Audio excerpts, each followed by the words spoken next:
شہریار افریدی کی گفتگو اچھی گفتگو تھی، میں نے ساری گفتگو سماعت کی ہے، لیکن ان کی گفتگو کے اندر چند چیزیں ایسی ہیں جو حقائق سے ہمیں صرف نظر آتی ہیں، جن کا حقائق سے دور دور تک کوئی تعلق نہیں ہے۔ انہوں نے کہا کہ پاکستان کے اندر 75% جو خواتین ہیں، اور خواتین میں ہماری وہ نوجوان بچیاں جو اس وقت کالجز اور یونیورسٹیز میں پڑھ رہی ہیں، وہ اس نشے کی عادی ہو چکی ہیں، اور وہ نشے کے دیگر جو فارمز ہیں نشے کی، اس کے اندر مبتلا ہیں۔ سرویز اس سے پہلے بھی ہوئے ہیں، جو ماہر ہیں سروے کرنے کے اور جو ماہر منشیات ہیں ان سے ہماری باقاعدہ طور پہ اس حوالے سے بات بھی ہوئی ہے، اور ہم نے اس حوالے سے تصدیق کرنے کی بھی کوشش کی ہے کیا یہ اعداد و شمار جو جناب شہریار افریدی صاحب نے دیے ہیں وہ درست ہیں۔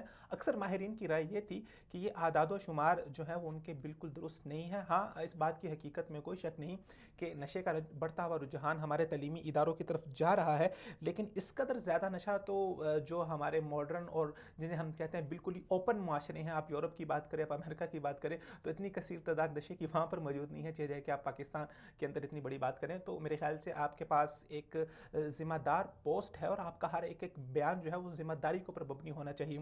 اگر آپ اتنا بڑا بیان دے رہے ہیں، یہ بیان کوئی چھوٹا بیان نہیں ہے، اب جب آپ کا بیان پورا انٹرنیشنل میڈیا دیکھے گا اور وہ پاکستان کا کیا چہرہ ان کے سامنے جائے گا، پوری دنیا کے سامنے کیا چہرہ جائے گا، آپ کو پاکستان کو پورے پاکستان کو ایک نشئی ملک کے طور پہ پیش کر رہے ہیں، تو آپ کو اپنے الفاظ کے اندر تھوڑا سا احتیاط برتنی ہوگی۔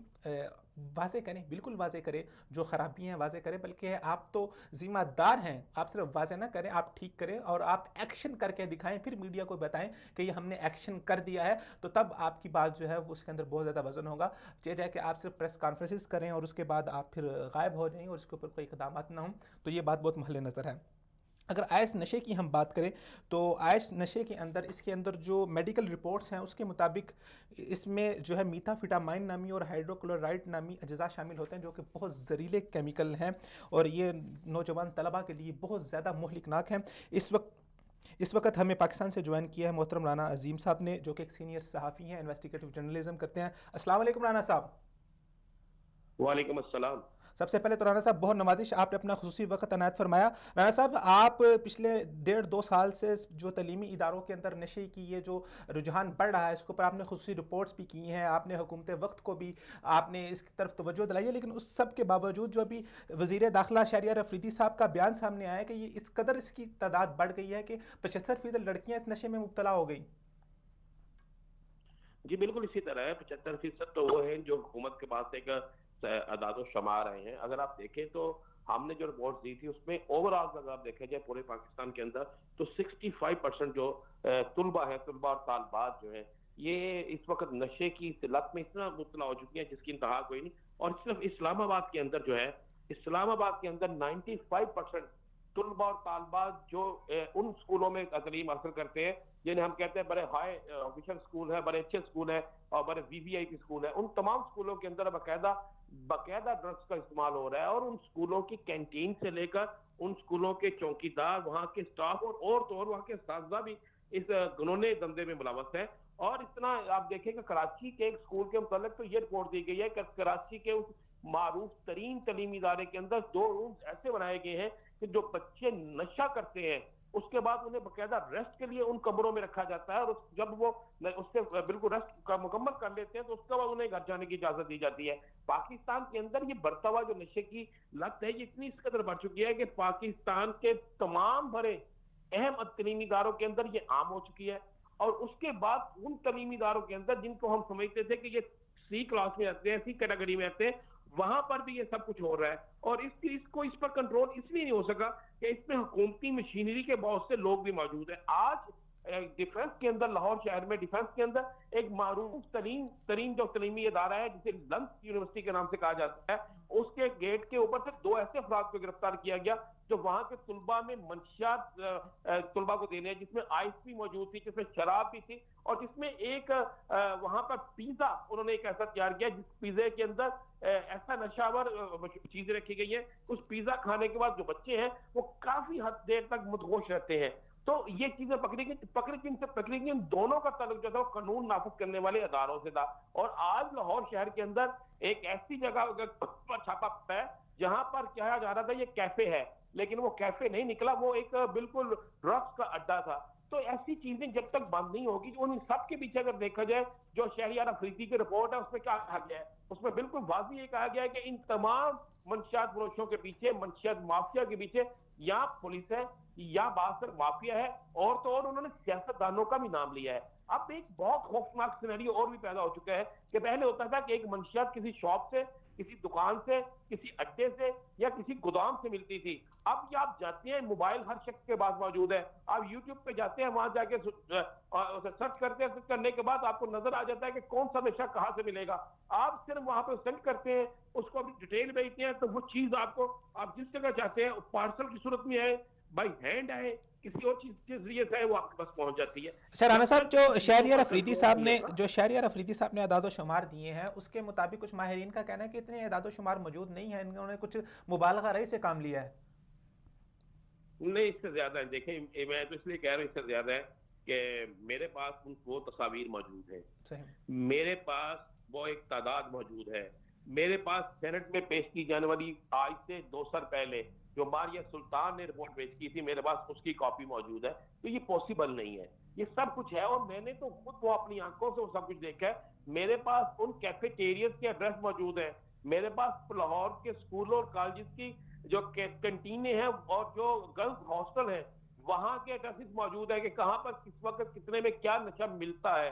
ہمارے پاس تو یہ بھی موجود ہے کہ سیچرڈے نائٹ جو ہوتی ہے وہ پاکستان کے کس کس بڑے شہر میں کہاں کہاں پر کیا کیا ہوتا ہے اور نشہ کس طرح فروخت ہوتا ہے، اور کارڈ جاتے ہیں باقاعدہ کہ اس کارڈ کو لے کے 3,000 سے 5,000 روپے اس کارڈ کی قیمت ہوتی ہے. لڑکیاں لڑکے لے کر جاتے ہیں جو مختلف تعلیمی اداروں کے ہاسٹلس میں رہتے ہیں. اصل معاملہ یہ ہے کہ یہ اعداد و شمار جو انہوں نے بتائے ہیں وہ ان کے مطابق ٹھیک ہو سکتے ہیں، لیکن میرے مطابق وہ اب بھی کم ہے.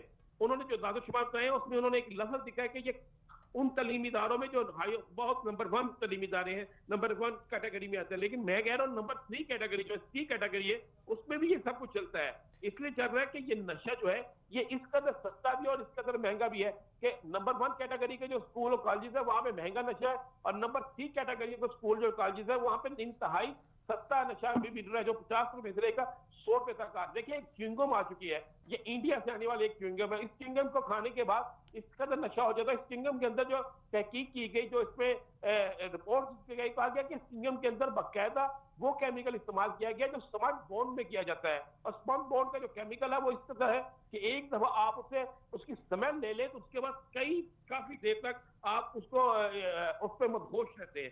تو یہ ساری چیزیں موجود ہیں. جب تک ان تمام کیمیکلز کو، تمام چیزوں کو ختم نہیں کیا جاتا یا ان کو خریدنے والوں کا ایک ڈیٹا موجود نہیں ہوتا، اس وقت تک یہ چیز ختم کرنا ممکن نہیں. اور جب تک قانون نافذ کرنے والے ادارے جو اس میں ملوث ہیں ان کے لوگوں کو پکڑ کر گرفتار نہیں کیا جاتا، سخت سزا دی جاتی، اس وقت تک اس کا خاتمہ ممکن نظر نہیں اچھا آتا. رانا صاحب، یہ اتنا بڑا جو یہ مکروہ دھندا چل رہا ہے، اسکول انتظامیہ کی مدد کے بغیر تو یہ ممکن نہیں ہو سکتا. کیا اسکول انتظامیہ اس سے لا علم ہے؟ کیا اسکول انتظامیہ کو پتہ نہیں ہے، یا وہ اس کی پشت پناہی کر رہی ہے؟ پہلی بات یہ ہے کہ ہم کس طرح کہہ سکتے ہیں کہ لا علم ہے. میں نے تو آپ کو ایک مثال دی ہے کہ پاکستان کے سب سے بڑے کراچی شہر کے اندر ایک سب سے بڑے تعلیمی ادارے، میں اس کا نام نہیں لینا چاہتا، بہت بڑے تعلیمی ادارے کے اندر 2 رومز موجود ہیں. جب وہاں پہ یہ رپورٹس میں لکھا ہوا ہے کہ ان رومز کے اندر ان بچوں کو رکھا جاتا ہے جو یا تو رات کو نشہ کر کے آتے ہیں یا اسکول کے اندر نشہ کرتے ہیں، تو اس کے بعد ان کو کہ وہ بہتر پوزیشن میں آ جائے، ٹھیک ہو جائے، اس کے بعد ان کو گھروں میں بھیجا جائے، اس کے لیے وہ رومز بنائے گئے ہیں. تو یہ وہ روم کیا اسکول انتظامیہ یا ایجوکیشن ڈپارٹمنٹ یا دیگر انتظامیہ کی اجازت کے بغیر ہو سکتے؟ یہ ممکن نہیں ہے. تو رانا صاحب، یہ کیا ان کا کاروباری دھندا بنایا ہوا ان لوگوں نے؟ جی بالکل، یہ کاروبار دھندا ہے، بالکل یہ کاروبار دھندا ہے. اور چونکہ اس میں زیادہ پروفٹ آتی ہے، اس میں یہاں پہ پڑھنے والے جو بچے ہیں وہ اس کلاس سے تعلق رکھتے ہیں جس کلاس میں شاید ان کے فیملیز کے لوگ بھی جو ہے اس نشے کو پسند کرتے ہوں. تو اس لیے یہ ساری چیزیں چلتی ہیں. جب تک والدین خود اس پر پرسو نہیں کریں گے، اس کے خلاف ایکشن نہیں لیں گے، اس وقت تک یہ کام نہیں رک سکتا. رانا صاحب، آپ نے ذکر فرمایا آپ کے پاس تو جگہوں کی ان کے پتے موجود ہیں، آپ کے پاس رپورٹس موجود ہیں، آپ کے پاس نام موجود ہیں، آپ تک پہنچ گئے. ہمارے جو حکومت کے پالیسی ساز ادارے ہیں، جو پالیسی نافذ کرنے والے ادارے ہیں، وہ کیوں سوئے ہوئے ہیں؟ وہ کیوں نہیں کر رہے اس حوالے سے کوئی اقدامات؟ جب چور اور چوکیدار کا ملاپ ہوتا ہے، جب چور اور چوکیدار آپس میں ملے ہوتے ہیں تو پھر ایسے اداروں کو دیکھنے کی کوئی ضرورت نہیں ہوتی، کیونکہ چوکیدار نے چور کو پکڑنا ہے. جب چور اور چوکیدار آپس اکٹھے ہو جائیں گے تو کس طرح پکڑیں گے؟ بڑی ایک سمپل سی یہ بات ہے. اگر پولیس چاہے گی، قانون نافذ کرنے والے ادارے چاہیں گے تو کسی جگہ بھی منشیات کا کاروبار نہیں ہو سکے گا. اگر وہ اپنا حصہ لیں گے تو پھر اس کاروبار کو کوئی روک نہیں سکے گا. رانا صاحب آخر میں آپ کیا تجاویز دینا چاہیں گے حکومت وقت کو، کہ وہ آپ نے تو ماشاءاللہ کافی گہرائی سے اس معاملے کو دیکھا ہے، تو کیا تجاویز دینا چاہیں گے کس طرح اس کے اوپر بہت جلدی اس کا استدراک کیا جا سکتا ہے اور اس معاملے کو ختم کیا جا سکتا ہے؟ لیکن یہ ایک چیز تو آپ ذہن میں رکھیے گا، جس ملک کے اندر جب ایک اسلامی ریاست کے اندر ایک ہندو مذہب سے تعلق رکھنے والا شخص شراب پر پابندی کی قرارداد پیش کرے اور مسلمان ارکان اسمبلی اس کی مخالفت کرے، تو آپ کو اس سے بالکل اندازہ ہو سکتا ہے کہ اس ملک کے اندر کس طرح اس نشے پہ قابو پانا کیا ممکن ہے. دیکھیں، اس کے لیے والدین اور اساتذہ ان دونوں کا کام ہے. جب ایک بچہ نشے کی حالت میں آتا ہے تو 5 6 10 20 دن بعد اس کو یہ علم ہو چکا ہوتا ہے کہ وہ شخص جو ہے ہمارا بچہ کیسا ہے، تو وہ کیوں نہیں پرسو کرتے، وہ اپنے بچوں کو کیوں نہیں چیک کرتے کہ یہ جہاں پہ جا رہے ہیں، جہاں سے آ رہے ہیں، جو ان کی پوزیشن ہے ایسی کیوں ہے. جب تک یہ چیزیں نہیں ہوں گی، دونوں طرف سے سرکاری ادارے بھی اور والدین بھی مل کر کوشش کریں گے تو اس ناسور سے نجات مل سکتی ہے. اگر مل کر کوشش نہیں کریں گے تو اس ناسور سے نجات کسی صورت نہیں مل سکتی. بہت شکریہ رانا صاحب ہمارا ساتھ دینے کے لیے. السلام علیکم ورحمۃ اللہ وبرکاتہ. جی رانا صاحب تھے پاکستان سے، انہوں نے جوائن کیا تھا. انہوں نے بہت ہی حیران کن انکشافات کیے اور ان کا یہ کہنا تھا کہ پاکستان کے جو سے تعلیمی ادارے ہیں ان کے پاس ان کے باقاعدہ طور پر ڈریسز موجود ہیں. تو ایک بہت افسوسناک امر یہ ہے کہ ہماری حکومت نافذ کرنے والے ادارے کہاں سوئے ہوئے ہیں. کیا وہ اس قوم کے ساتھ مخلص نہیں ہیں؟ کیا وہ اس قوم کو نہیں بنانا چاہتے؟ اور اس چیز کا اتنا زیادہ پھیلاؤ ہمارے تعلیمی اداروں کے اندر ہونا، ہمارے وہ بچے جنہوں نے کل کہا کہ معاشرے کی باغ دوڑ سنبھالنی ہے، آپ ابھی سے ان کو نشے کا عادی بنا رہے ہیں، تو کل کو جب وہ سینٹ کے اندر جا کے بیٹھیں گے، کل کو جب وہ پارلیمنٹ میں جا کے بیٹھیں گے، تو یہی نتائج آپ کو دیکھنے کو ملیں گے کہ وہاں پر ایک ہندو پارلیمنٹیرین وہ وہاں پر بل پیش کرے گا شراب کے خلاف، اور وہاں پہ مسلمان پارلیمنٹیرین اس کی مخالفت کریں گے. تو یہ اثرات ہمیں نظر دیکھنے کو آ رہے ہیں. اور یہ نشہ کس قدر آپ کے لیے مہلکناک ہو سکتا ہے اسلامی حوالے سے، تو یہ حرام ہے ہی ہے، اس کی جس قدر مذمت کی جائے اتنی کم ہے. شریعت نے اس کو ام الخبائث کا ہے، خاص طور پہ شراب نوشی کو. اور یہ شراب نوشی کی فارم ہی ہے. یہ جو جتنے بھی ڈرگز ہیں، چاہے وہ آئس کے نام پر ہیں، چاہے وہ ہیروئن کے نام پر ہے، چاہے وہ چرس کے نام پر ہے، یہ سارے کے سارے ڈرگز جو ہیں یہ ام الخبائث کے اندر آتے ہیں. یہ نشہ ایک ایسی چیز ہے جو انسان کی فطرت کو، انسان کی عقل کو، انسان کی خلقت کو مار دیتا ہے. اور پھر اس کے بعد کیا ہوتا ہے کہ وہ انسان ہر قسم کے گناہ کے اندر مبتلا ہو جاتا ہے. ایک رپورٹ کے مطابق وہ لوگ جو ریپ جیسے بدترین فعل کے اندر مبتلا ہوتے ہیں، جو خواتین کے ساتھ زیادتی کرتے ہیں، ریپ کرتے ہیں، ان میں سے اکثر لوگ وہ ہوتے ہیں جو نشے کی حالت میں ہوتے ہیں، اور ان میں سے زیادہ تر تعداد جو ہے وہ شراب نوشوں کی ہوتی ہے. ہم بات کر رہے تھے آئس نشے کے حوالے سے. تو جو آئس نشے کے اندر کیمیکل استعمال ہوتا ہے وہ میتھافیٹامائن نامی کیمیکل ہے، جسے ہائیڈروکلورائڈ کے اجزاء کے ساتھ ملا کے اور دیگر مختلف جو زہریلے کیمیکلز ہیں وہ ملا کے اس نشے کو بنایا جاتا ہے. اور اس نشے کے جو عادی ہو رہے ہیں وہ لوگ، ان لوگوں کی ایک کثیر تعداد ہے جو پہلے چرس پیا کرتے تھے، جو پہلے ہیروئن پیا کرتے تھے. چرس اور ہیروئن بہت مہنگی ہے. یہ نشہ کچھ سستا میں، یہ نشہ تھوڑا سا سستا ہے، جس کی وجہ سے بہت سارے لوگ جو ہیروئن پیا کرتے تھے، اس کا زہریلا نشہ ہے، وہ ہیروئن چھوڑ کے اس نشے کے اوپر آ رہے ہیں. اور جیسے کہ کراچی کے حوالے سے کچھ خصوصی رپورٹ ہمارے ذرائع کے مطابق ہمیں ملی ہیں کہ وہاں پر تعلیمی اداروں کے اندر جو وہاں کے ملازمین ہیں وہ اس غیر قانونی دھندے کے اندر ملوث ہیں. وہاں پر پولیس نے کچھ دیر قبل چھاپا مار کے عامر بھیو نامی ایک شخص تھا، اس کو گرفتار کیا. اور یہ پورا ایک گینگ تھا، اس میں ایک انکل نامی انسان تھا، وہ بھی اس دھندے کے اندر ملوث تھا، اس کو بھی وہاں سے گرفتار کیا گیا. اور اس نشے کی جو بنیادی وجہ بتائی جا رہی ہے جو طلباء کی طرف سے، وہ طلباء امتحانات کی تیاری کے دنوں میں اس نشے کو زیادہ استعمال کرتے ہیں، کیونکہ جب ایک طالب علم اس نشے کو کر لیتا ہے تو وہ تقریباً اگلے 24 گھنٹے مسلسل جاگ سکتا ہے، وہ نشیط ہو جاتا ہے. لیکن اس کے بعد جو اس کے سائیڈ ایفیکٹ اس کے اوپر ہوتے ہیں، میڈیکلی، سائیکولوجیکلی، فزیکلی، وہ بہت زیادہ خطرناک ہیں. یہ نشہ آپ کو جو پاکستان کے اندر دو طرح سے ملتا ہے. ایک تو جو اس کی بہت ہائی کوالٹی ہے، وہ تقریباً 5 سے 10 ہزار روپے کی ایک پڑی ہے، وہ آپ کو ملتی ہے. اور جو آپ کی غیر قانونی لیبارٹریز ہے وہاں پر جب بنایا جاتا ہے تو اس نشے کو، اس کی ایک پڑی جو ہے وہ تقریباً 1000 سے 2000 کے درمیان ملتی ہے. تو یہ ایک بہت مخدوش صورتحال ہے. اگر گورنمنٹ نے اس حوالے سے کوئی سٹیپ اٹھائے ہیں تو اچھی بات ہے، اس کے اوپر کوئی کارروائی بھی ہونی چاہیے، اور کارروائی کر کے رپورٹ بھی قوم کے سامنے لانی چاہیے کہ کس طرح اس کا استدراک ہو رہا ہے. اور جو گھرونے چہرے اس کے پیچھے ملوث ہیں، چاہے وہ سیاستدان ہیں، چاہے وہ بااثر لوگ ہیں، سب کے سب کو اس کے اندر جو ہے وہ آپ کو سر عام لٹکانا ہوگا, ان کو سزائیں دینی ہوگی. اب ابھی ناظرین ہم چلتے ہیں اپنے اگلے ٹاپک کی طرف, اور ہمارا اگلا ٹاپک ہے بسنت کے حوالے سے اور غیر مسلم تہواروں کے حوالے سے ایک مسلمان کا کیا جو ہے وہ لاہ عمل ہونا چاہیے. ہم اپنا ٹاپک ڈسکس کریں گے. یہاں پر وقت ہے ایک مختصر سی بریک کا. ملتے ہیں آپ سے ایک چھوٹی سی بریک کے بعد.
ویلکم بیک ناظرین. پروگرام میں آپ کو ایک مرتبہ پھر خوش آمدید کرتے ہیں. بریک پہ جانے سے پہلے ہم پاکستان میں بڑھتے ہوئے نشے کے رجحان کے حوالے سے گفتگو کر رہے تھے, اور ابھی ہم اپنے اگلے ٹاپک کی طرف چلتے ہیں, اور وہ ہے پنجاب حکومت کی طرف سے بسنت پر عائد پابندی کو ختم کرنے کا فیصلہ کر دیا گیا ہے.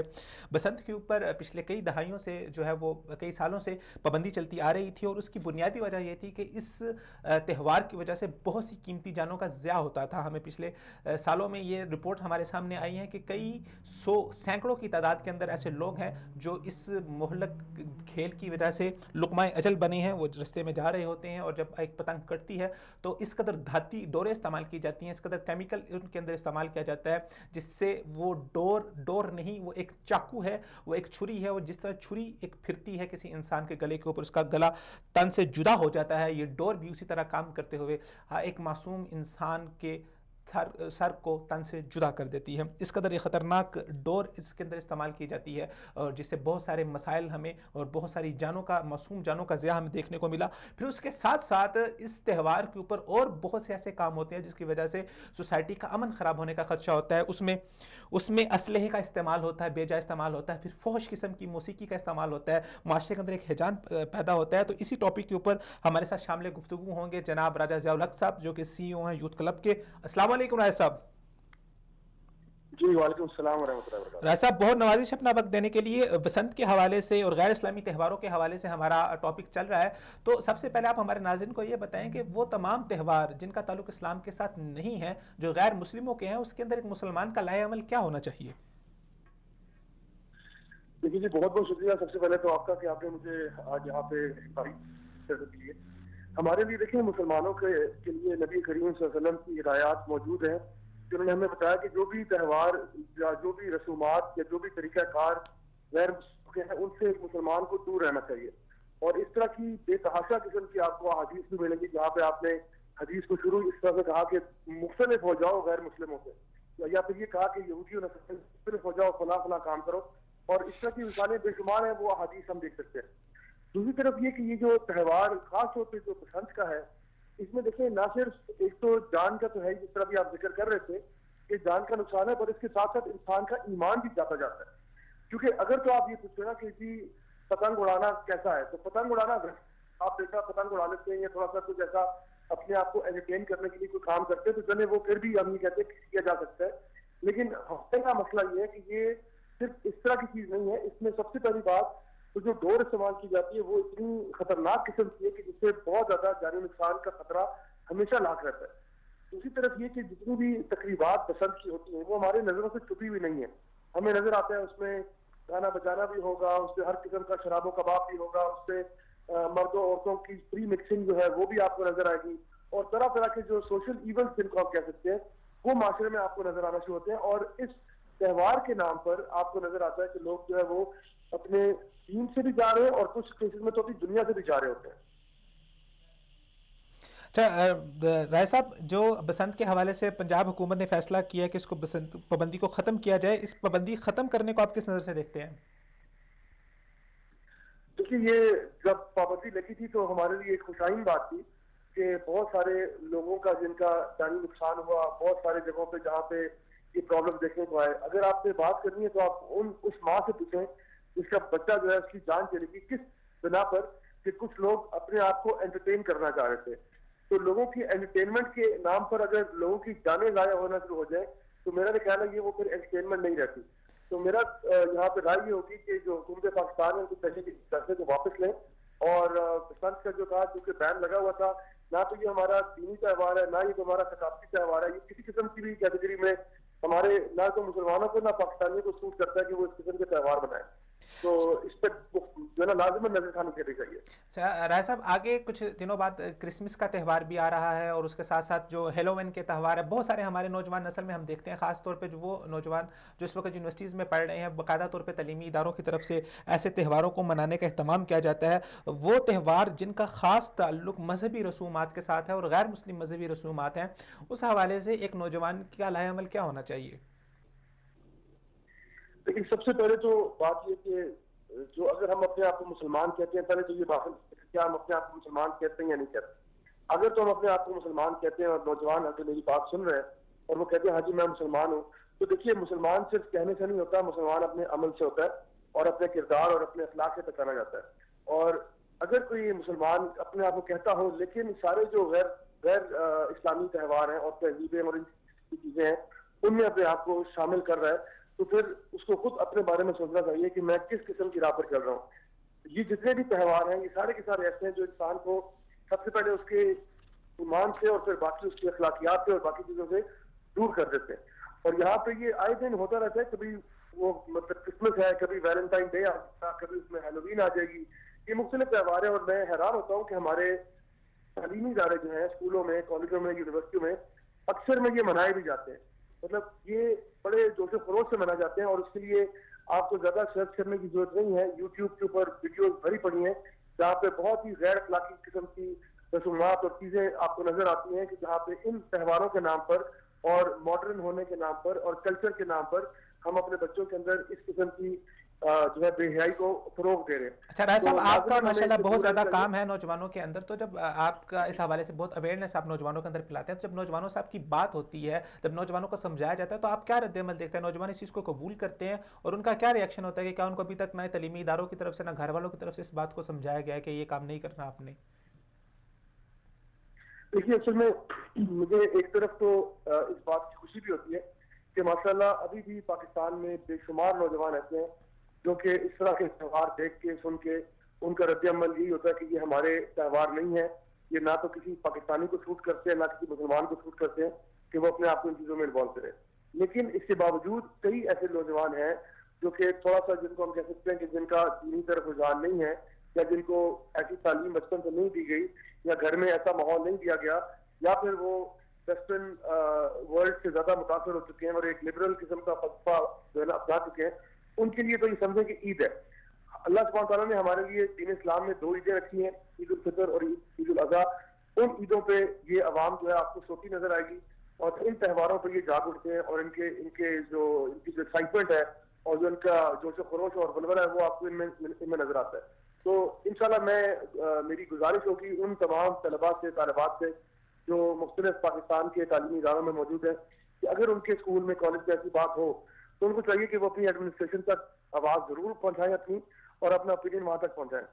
اچھا ہمارے راجہ یہاں پہ میں صاحب، ایک راجہ چھوٹا صاحب سا واقعہ صوبائی آپ کے سامنے. وزیر جو ہیں ہمارے صوبائی وزیر ہیں جناب فیاض الحسن چوہان صاحب، جب ان سے اس حوالے سے بات کی گئی کہ اس حوالے سے بہت زیادہ جانوں کا ضیاع ہوتا ہے، تو انہوں نے ایک بہت عجیب قسم کی لاجک پیش کی. میں اس کے اوپر آپ کو کمنٹ لینا چاہوں گا. انہوں نے کہا کہ دیکھیں بقرہ عید کے اوپر بھی جب قربانیاں ہوتی ہے تو وہاں پر بھی چھری لگنے کی وجہ سے بہت سے لوگ زخمی ہو جاتے ہیں، کئی جانیں چلی جاتی ہیں، ان کا کہنا تھا.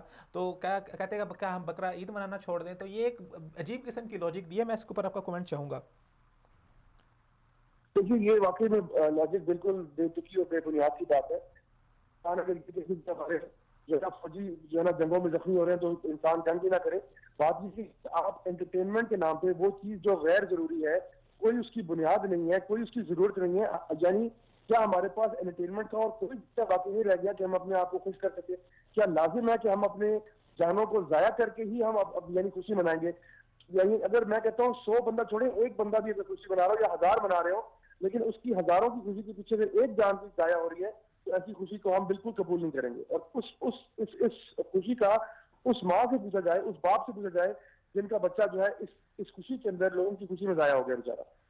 بہت نوازی راجہ صاحب ہمارا ساتھ دینے کے لیے. السلام علیکم ورحمۃ اللہ وبرکاتہ. جی یہ تھے راجہ ضیاء الحق صاحب جنہوں نے ہمیں اسلام آباد سے جوائن کیا تھا، اور یہ بہت زیادہ سرگرم عمل ہے نوجوانوں کی تربیت کے حوالے سے، اور اس طرح کی اویئرنیس اس کے اندر پھیلاتے رہتے ہیں. ان سے کئی دفعہ ہماری ذاتی طور پہ بھی بات ہوئی ہے. تو نوجوانوں کے اندر ہمارے بہت زیادہ خیر پائی جاتی ہے، لیکن مسئلہ اصل میں یہ ہے کہ ہمارے نوجوانوں کو ایجوکیٹ نہیں کیا جا رہا، ان کو بتایا نہیں جا رہا کہ یہ جو تہوار آپ منا رہے ہیں it's just not a entertainment. یہ کوئی انٹرٹینمنٹ نہیں ہے، یہ باقاعدہ طور پہ مذہبی تہوار ہے. اور بسنت کے حوالے سے اگر میں خصوصی طور پہ ذکر کروں، اگر ہم بسنت کی پرانی تاریخ کو دیکھیں تو یہ باقاعدہ طور پہ ہندوؤں کا ایک باقاعدہ مذہبی تہوار ہے، جو ان کی ایک جو ان کا معبود ہے اس کے ساتھ اس کو وہ کیا جاتا ہے، اور یہ کئی 100 سالوں سے چلتا آ رہا ہے. اور اس کے بعد اگر ہم پاکستان کے اندر اس کی تاریخ دیکھیں تو یہاں پر ایک ہندو نوجوان ہوا کرتا تھا جس نے آپ صلی اللہ علیہ وسلم اور آپ صلی اللہ علیہ وسلم کی بیٹی حضرت فاطمہ رضی اللہ تعالیٰ عنہ کی شان میں گستاخی کی تھی، اور اس وقت کی عدالت نے اس نوجوان کو باقاعدہ طور پہ پھانسی کی سزا دی تھی. اور جس تاریخ کو اس کو پھانسی دی گئی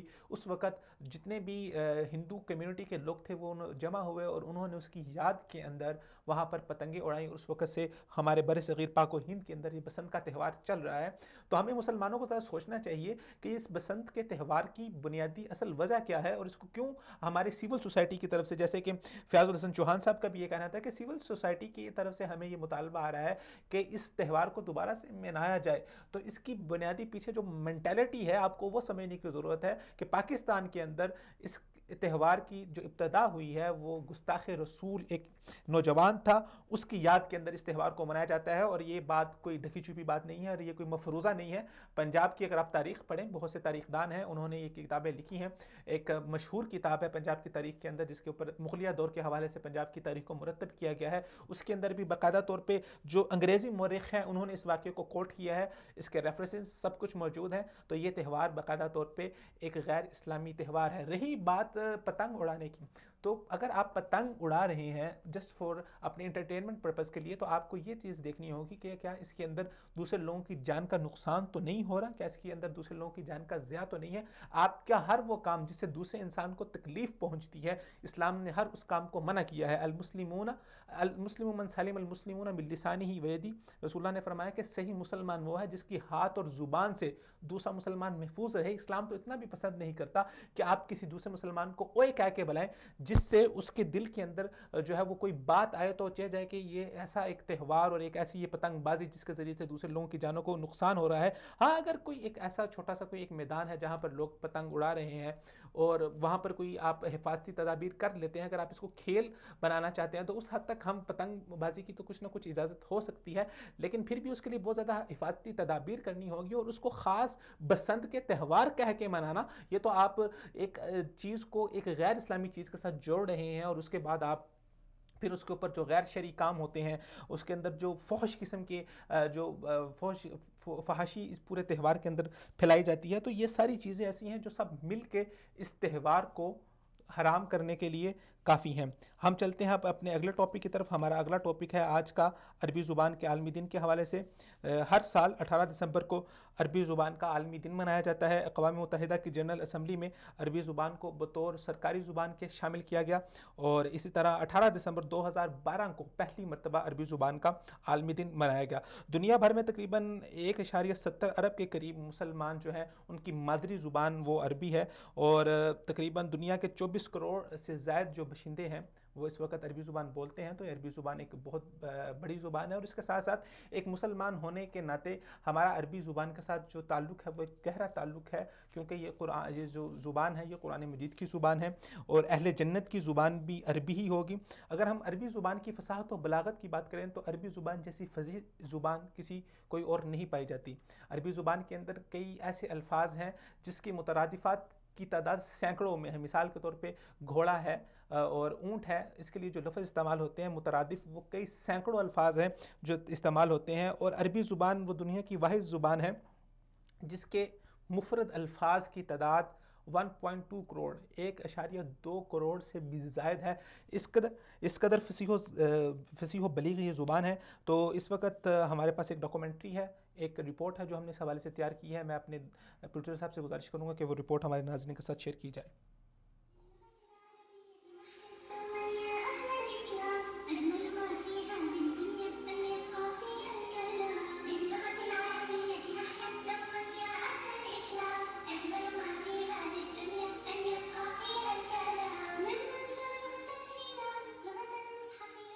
عربی زبان کا عالمی دن۔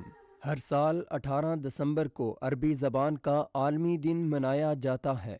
اس مقصد کے لیے مذکورہ تاریخ کے انتخاب کی وجہ یہ ہے کہ 18 دسمبر 1973 کو اقوام متحدہ کی جنرل اسمبلی نے عربی زبان کو اپنی سرکاری زبانوں میں شامل کرنے کا فیصلہ کیا تھا۔ اس وقت پوری دنیا میں 7000 زبانیں بولی جاتی ہیں۔ ان ہزاروں زبانوں میں سب سے زیادہ بولی جانے والی 10 زبانوں میں عربی زبان کا 5واں نمبر ہے۔ اس سلسلے میں اقوام متحدہ کے فیصلے میں کہا گیا ہے کہ ادارے کی جنرل اسمبلی اس بات کا ادراک رکھتی ہے کہ عربی زبان نے انسانی تہذیب اور ثقافتی ورثے کو محفوظ رکھنے میں اہم کردار ادا کیا ہے، اور یہ اقوام متحدہ کے ارکان میں اس وقت تک 19 ممالک کی زبان تھی۔ لہٰذا اس بنیاد پر عربی کو جنرل اسمبلی کی سرکاری زبانوں میں شامل کیا جاتا ہے۔ اقوام متحدہ کے ذیلی ادارے یونیسکو نے 19 فروری 2010 کو جاری ایک فیصلے میں 18 دسمبر کا دن عربی زبان کا عالمی دن منانے کے لیے متعین کر دیا۔ اس پر عمل درآمد کرتے ہوئے 18 دسمبر 2012 کو پہلی مرتبہ عربی زبان کا عالمی دن منایا گیا۔ عرب دنیا کے 42 کروڑ سے زیادہ باشندے عربی زبان کو مادری زبان کے طور پر بولتے ہیں، جبکہ دنیا بھر میں 1.7 ارب کے قریب مسلمانوں کو مختلف امور میں اس زبان کو استعمال میں لانے کی ضرورت پڑتی ہے۔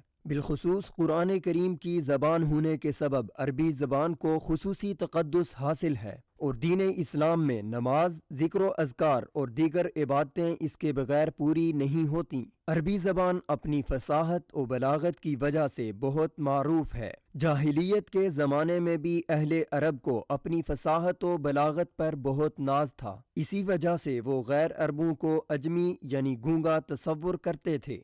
عربی زبان کا عالمی دن بطور ایک فصیح زبان اور قرآن کریم کی زبان ہونے کی صفت کے اعتبار سے منایا جاتا ہے۔ عربوں کی بہت سی زبانیں اور لہجے ہیں، اور ہر قبیلہ اپنا لہجہ رکھتا ہے۔ یہ صرف لسانیات کے پہلو سے متعلق صفت ہے جو عربی زبان پر اثر انداز ہوئی۔ اگر ہم عربی زبان کے کلمات اور مفردات کو دیکھیں تو باقی تمام زبانوں سے سب سے زیادہ کلمات اسی زبان میں ہیں۔ ایک اندازے کے مطابق اس زبان میں مفرد الفاظ کی تعداد 1.2 کروڑ سے زائد ہے۔ علامہ جواد علی العراقی اپنی کتاب المفصل فی تاریخ العرب قبل الاسلام میں بیان کرتے ہیں کہ عربی زبان میں مفرد الفاظ کی مجموعی تعداد 1,23,05,052 ہے۔ اس طرح یہ انسانی تاریخ کی سب سے بھرپور اور لفظی دولت سے مالا مال زبان ہے۔ عربی زبان بہت سی زبانوں کی حقیقی جڑ ہے۔ کئی زبانوں میں عربی زبان کے کلمات بولے جاتے ہیں، خاص طور پر اردو، ترکی، کردی،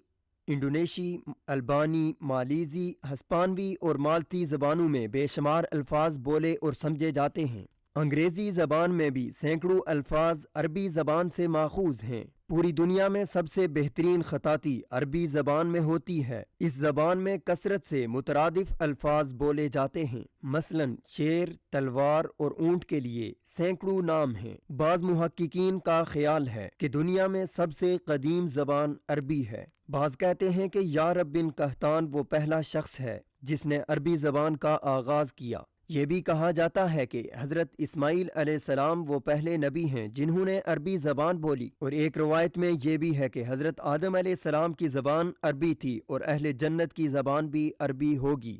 اللہ تعالیٰ نے اپنے کلام کے لیے عربی زبان کا انتخاب کیا۔ یہ وہ زندہ زبان ہے جو 1500 سال سے مختلف علاقوں میں بولی اور سمجھی جاتی ہے۔ اس مقدس زبان میں ہی ہم اللہ تعالیٰ سے 5 وقت میں ہم کلام ہوتے ہیں۔ اس لیے ہر مسلمان کے لیے بنیادی عربی زبان سیکھنا انتہائی ضروری ہے، لیکن افسوس سے کہنا پڑتا ہے کہ آج مسلمانوں کی اکثریت اس زبان سے نابلد ہے اور چند رٹے ہوئے فقرے دہرا کر اپنے فرض سے سبکدوش ہو جاتے ہیں۔ لہٰذا ضرورت اس امر کی ہے کہ ہم سب عربی زبان سے واقف ہوں، تاکہ جب ہم اپنے رب سے مخاطب ہوں تو ہمیں معلوم ہو کہ ہم کیا کلام کر رہے ہیں۔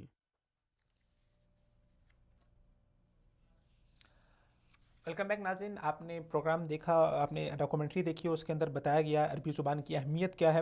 ہم یہاں پہ بات کر رہے ہیں کہ ایک مسلمان کے لیے عربی زبان کو سیکھنا کیوں ضروری ہے، کیونکہ ایک مسلمان کی زندگی کا بہت بڑا حصہ جو ہے وہ اس کی عبادات کے ساتھ جڑا ہوا ہے، اس کی دعاؤں کے ساتھ جڑا ہوا ہے۔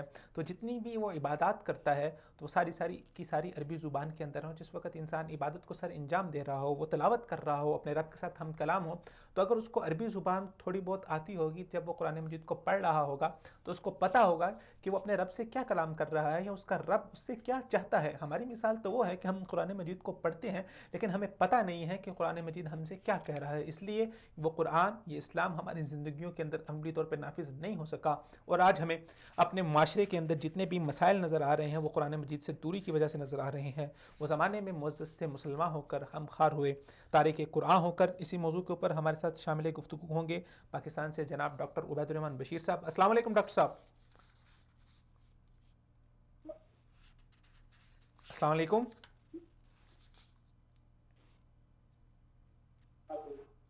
السلام علیکم ڈاکٹر صاحب۔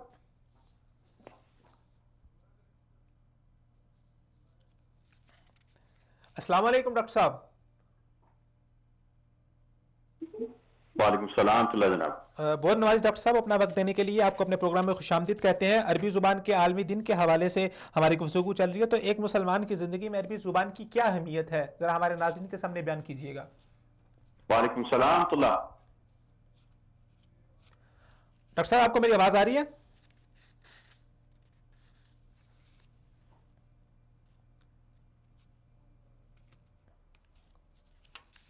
السلام علیکم ڈاکٹر صاحب۔ میرے خیال سے کچھ تکنیکی مسائل کی وجہ سے ہماری کال ڈراپ ہو گئی ہے۔ میں اپنے پروڈیوسر صاحب سے گزارش کروں گا کہ ڈاکٹر صاحب کو دوبارہ سے کال پہ لیں، اور جیسے وہ ہمارے ساتھ دوبارہ سے کال پہ شامل ہوتے ہیں ہم ان کو اپنے پروگرام میں شامل کرتے ہیں۔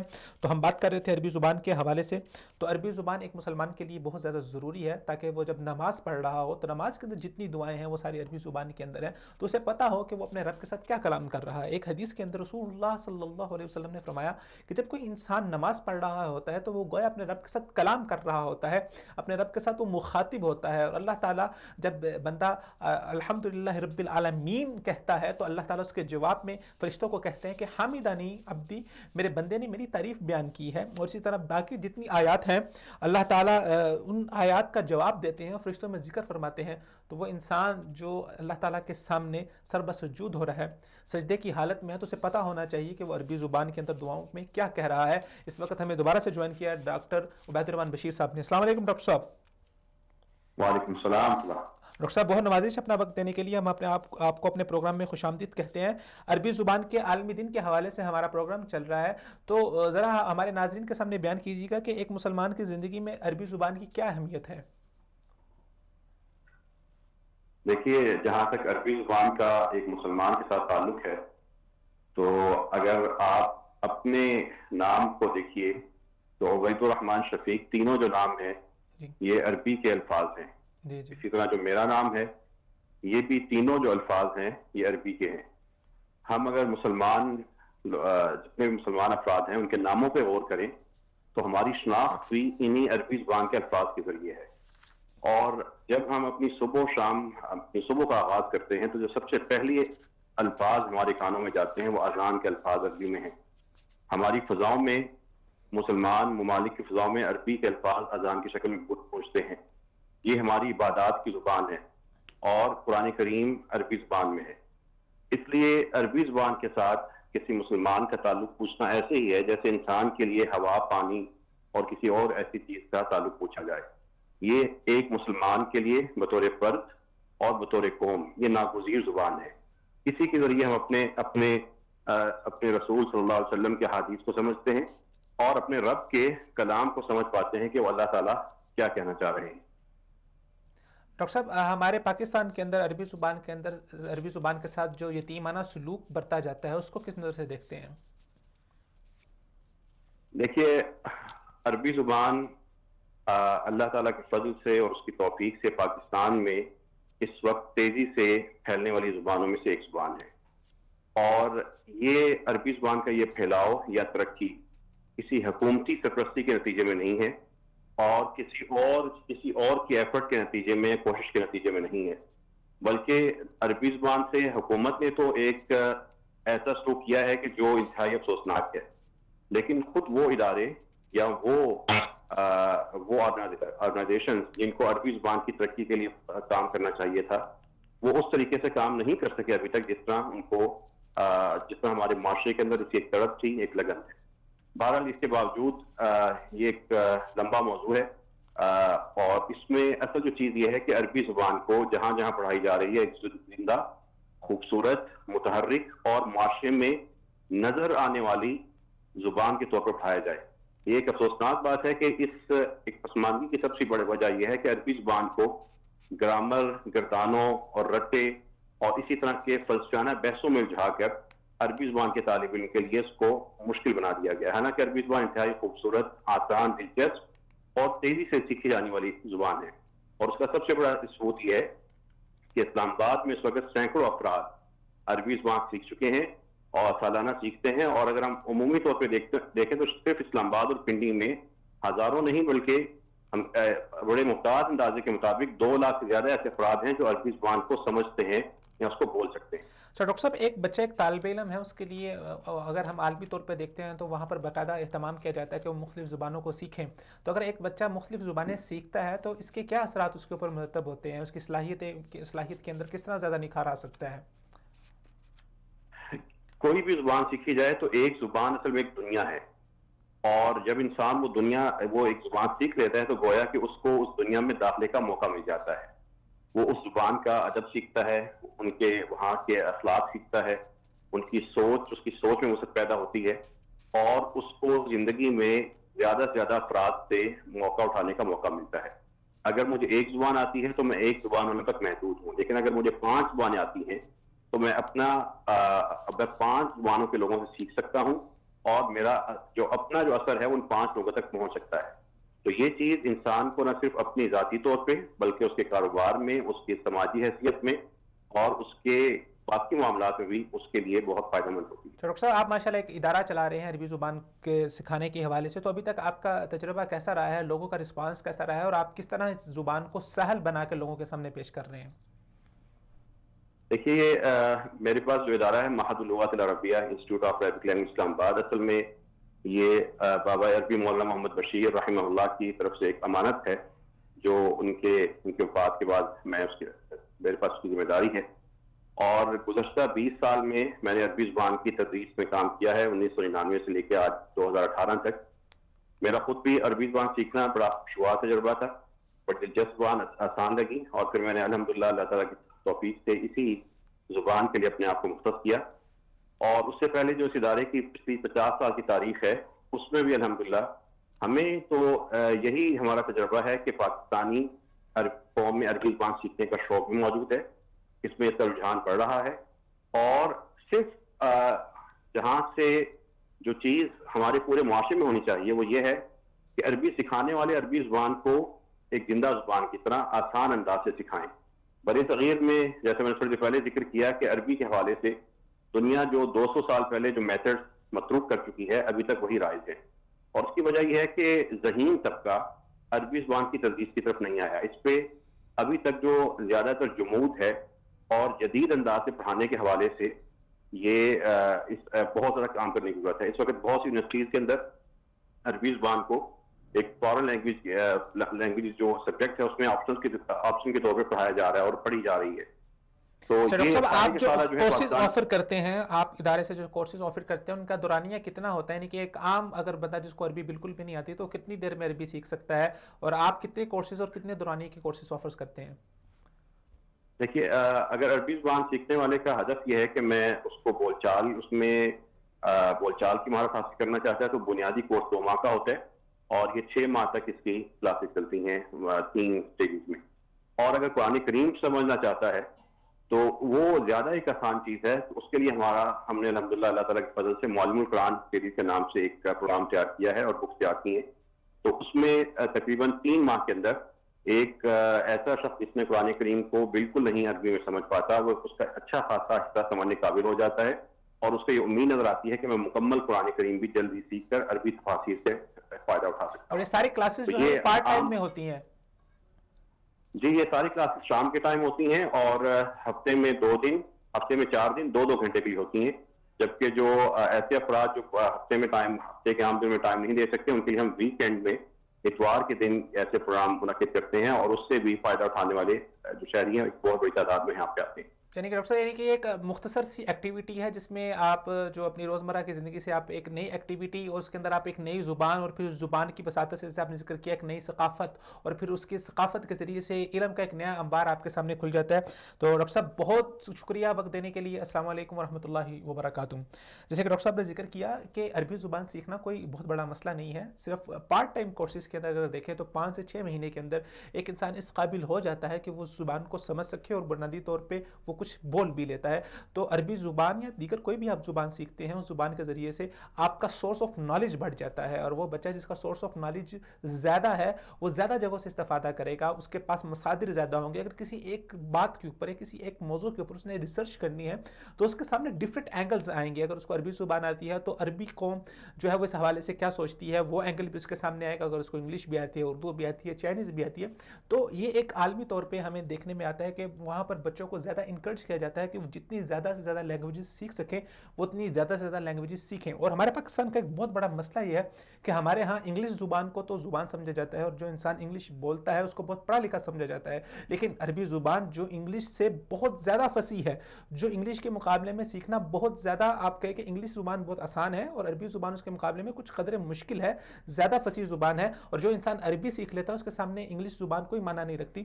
تو وہ لوگ جن کو عربی آتی ہے اور انگلش نہیں آتی ان کو کوئی وقت نہیں دی جاتی, اور انگلش زبان کو وقت دی جاتی ہے. انگلش زبان گو کہ ایک عالمی زبان ہے, لیکن اس کے ساتھ ساتھ دنیا کی بہت بڑی تعداد ہے جو دوسری زبانیں بھی بولتی ہیں, تو ہمیں اپنے بچوں کو دیگر زبانیں بھی سکھانی ہوں گی. اور پاکستان کی اگر بات کریں تو پاکستان کے اندر, پاکستان کے آئین میں یہ چیز موجود ہے کہ وہ پابند ہے کہ وہ پاکستانی شہریوں کو عربی زبان کی بنیادیات سکھائیں. اور ہمیں دیکھنے میں آیا کہ پہلے اسکولوں کے اندر باقاعدہ طور پہ بچوں کو ناظرے کی کلاسز ہوا کرتی تھی, پیریڈ ہوا کرتے تھے, باقاعدہ عربی زبان سکھائی جاتی تھی.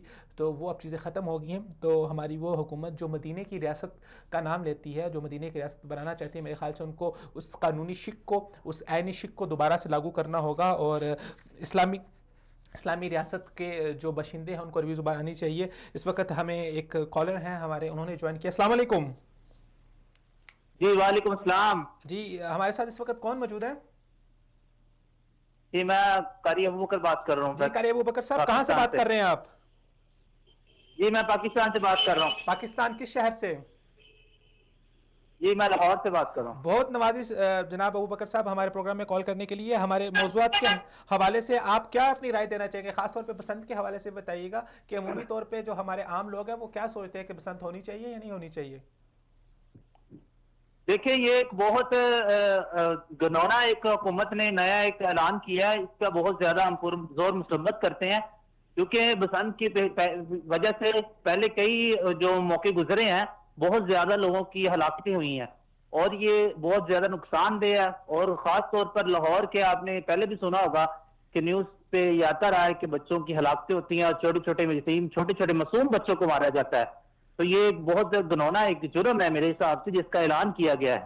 اور اللہ کے نبی نے ایسی جتنی بھی رسومات ہیں جن یہ رسم جو ہے اصل یہ ہندوانہ رسم ہے اور اس کو مسلمانوں میں ایک رائج کرنا اور مسلمانوں کو اس کو منانا یہ ایک بہت بری بات ہے. تو اس لیے ہمیں ایسی قاری ابوبکر صاحب آپ عام طور پہ لوگوں سے ملتے ہوں گے, آپ کے پاس لوگ بھی آتے ہوں گے, تو عمومی لوگوں کی کیا رائے ہے؟ کیا لوگ منانا چاہتے ہیں یا یہ حکومت کہہ رہی ہے کہ ہمیں مطالبہ کیا جا رہا ہے عوام کی طرف سے کہ لوگ جو ہیں وہ منائیں اس بسنت کو؟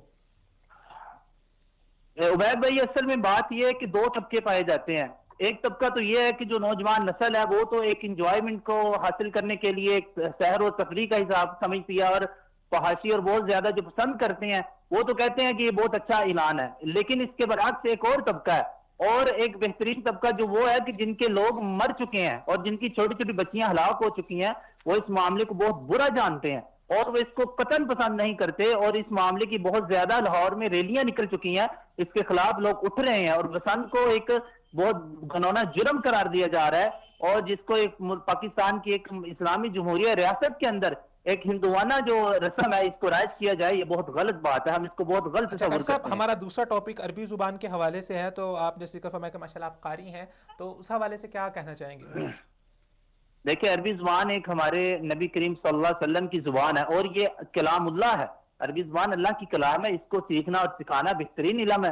اور جس طرح عربی میں ہی ہے, قرآن بھی عربی میں گزرا, اسی طرح قرآن عربی میں اترا, اس طرح حدیث عربی میں ہے, اسی طرح جتنے بھی صحابہ اکرام کے جو اقوال ہیں وہ سارے عربی میں ہے. اس لیے عربی کو سیکھنا چاہیے, اس کو زیادہ زیادہ لوگوں میں رائج کرنا چاہیے, لوگوں کو اس کی پہچان دینی چاہیے, کیونکہ ہم اجمی لوگ ہیں.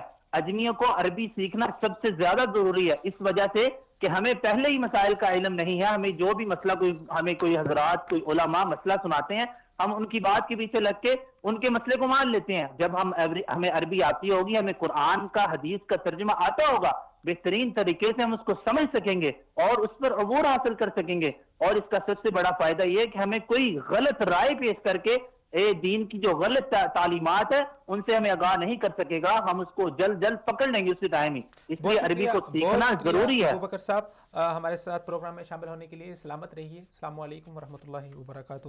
جی یہ ایک کالر تھے جناب ابوبکر صاحب جنہوں نے ہمیں جوائن کیا تھا پاکستان سے, فیصل آباد سے, اور ان کا یہ کہنا تھا کہ عمومی طور پہ جو عوام کی رائے ہے, اگر ہم عوامی رائے کو بھی دیکھیں تو عوامی رائے میں اکثر لوگ یہی چاہتے ہیں کہ آپ اس پسند کو نہ نافذ کریں, اس پسند کو نہ منائیں, اس کو پر پابندی ہی رہنی چاہیے, اس پابندی کو ختم نہیں ہونا چاہیے. جنازہ اکرام ہمارے پروگرام کا وقت ختم ہوا چاہتا ہے. ایک لاسٹ میں ایک خصوصی رپورٹ ہے, اور ایک خصوصی جو رپورٹ ہم آپ کے ساتھ شامل کرنا چاہتے ہیں کہ اسرائیل کے اندر فلسطینیوں پر جو مظالم کی ہے وہ ایک نئی داستان رقم کی جا رہی ہے اور نئے طریقہ کار اپنائے جا رہے ہیں جس کے ذریعے سے فلسطینی قوم کو دبایا جا رہا ہے. پچھلے دنوں اسرائیلی فوج کی جو عدالت ہے اس نے ایک زیر حراست 17 سالہ فلسطینی بچہ, اس کی جو تصویر ہے وہ اس وقت آپ اپنی سکرین پہ دیکھ سکتے ہیں, اس کو 35 سال قید کی سزا سنائی اور اس کے ساتھ ساتھ 10 لاکھ روپے جرمانے کی سزا سنائی ہے. اب دیکھیں ایک معصوم چھوٹا سا بچہ ہے, اس کو انہوں نے پکڑا, اور جس وقت اس کو پکڑا اس چھوٹے سے بچے کو, اس کی جو ویڈیوز ہیں وہ تو موجود نہیں ہے, لیکن جو رپورٹس ہیں اس کے مطابق یہ پتہ چلا ہے کہ اس بچے کا نام باسم الصباح ہے. اور جب اس بچے کو 3 سال قبل فوج نے زیر حراست لیا تھا تو اس کے اوپر باقاعدہ طور پہ فائرنگ کی گئی تھی اور اس کو زخمی کیا گیا تھا. ایک گولی اس کے بازو پہ لگی تھی اور دوسری گولی جو ہے اس کے پاؤں پہ لگی تھی. اس چھوٹے سے معصوم کے بچے کو بھی, اس کی عمر 17 سال ہے, تو اس وقت اس کی 15 سے 16 سال عمر ہوگی. اور اس کو کس جرم کے اندر پکڑا گیا؟ کہا گیا کہ اس نے ایک اسرائیلی فوجی کو ہلاک کیا ہے. آپ ذرا تصور کیجئے کہ ایک 15 سال کا معصوم چھوٹا سا بچہ, اس کے اوپر یہ الزام لگا کے کہ اس نے ایک اسرائیلی فوجی کو ہلاک کیا ہے اور اس کو باقاعدہ طور پہ 35 سال قید کی سزا سنائی ہے اور 10 لاکھ روپے کا جرمانہ, بھاری بھرکم جرمانہ اس کے اوپر عائد کر دی ہے. فلسطینی اس کے اوپر پہلے ہی اسرائیلی لوگ اتنے مظالم ڈھا رہے ہیں, وہ لوگ جو وہاں پر کیمپوں پہ رہنے کے لیے وہاں پر وہ مجبور ہیں, ان لوگوں کے اوپر اس قدر بھاری بھرکم جرمانے کرنا. اور پھر جب ہم نے یہ رپورٹ ہمارے سامنے, تو ہم نے کہا اس حوالے سے مزید تحقیق کرنی چاہیے. تو جو صہیونی ریاست کی فوجی عدالتیں ہیں, ہمیں پتہ چلتا ہے کہ انہوں نے اس سے پہلے بھی کئی معصوم لوگوں کو اس طرح سے ان کے اوپر الزام لگا کے بغیر کسی دلیل کے, بغیر کسی ثبوت کے ان کو انہوں نے جیلوں کے اندر بند کیا ہے. جو فلسطین کی اسیران اتھارٹی ہے اس کے مطابق اسرائیلی عقوبت خانوں میں اس وقت 54 فلسطینی خواتین ایسی ہیں جو پابندی سلاسل ہیں. وہ خواتین کے اوپر الزام لگاتے ہیں کہ انہوں نے اسرائیلی فوجیوں کو ہلاک کیا ہے اور اس کے بعد ان کو قید و بند کی صورتیں برداشت کرنا پڑتی ہیں. تو یہ ایک سینیریو ہے جو پورا اسرائیل کے اندر بڑھ رہا ہے. وہاں پہ خواتین کے ساتھ، وہاں پر چھوٹے بچوں کے ساتھ ان کو جو ہے وہ اتنے بڑے بڑے ان کے اوپر جرمانے عائد کیے جا رہے ہیں، اتنی بڑی بڑی سزائیں دی جا رہی ہیں. اور ہمارے عالمی ادارے، ہمارے یونائٹڈ نیشن، ہمارے انسانی حقوق کے ادارے، وہ کہاں پر نہ جانے ان کی زبانیں گنگ ہیں، کیوں ان کی زبانیں خاموش ہیں، کیوں ان کو یہ خواتین نظر نہیں آتی، کیوں ان کو یہ بچے نظر نہیں آتے کہ وہاں پر اس قدر ظلم و جبر ہو رہا ہے. اور یہ تمام کے تمام ادارے خاموش ہیں. ہمیں بحیثیت مسلمان ہمیں فلسطینیوں کے ساتھ کھڑا ہونا ہوگا، ہمیں ان کے لیے آواز بلند کرنی ہوگی. نہ ہمارا میڈیا ان کے حق میں آواز بلند کرتا ہے، نہ ہماری عوام کو ایجوکیٹ کیا جاتا ہے. تو آپ ان کے ساتھ ہزار ہمدردی کرتے ہوئے ان کے حق میں آواز بلند کریں، تاکہ ہم کل قیامت والے دن اللہ تعالیٰ کی بارگاہ میں کم از کم اس قدر تو سرخرو ہو سکیں کہ یا اللہ ہم نے ان لوگوں کے حق میں آواز بلند کی تھی. اسی کے ساتھ آپ سے اجازت چاہتے ہیں، پھر ملاقات ہوگی اگلے پروگرام میں. تب تک کے لیے خدا حافظ.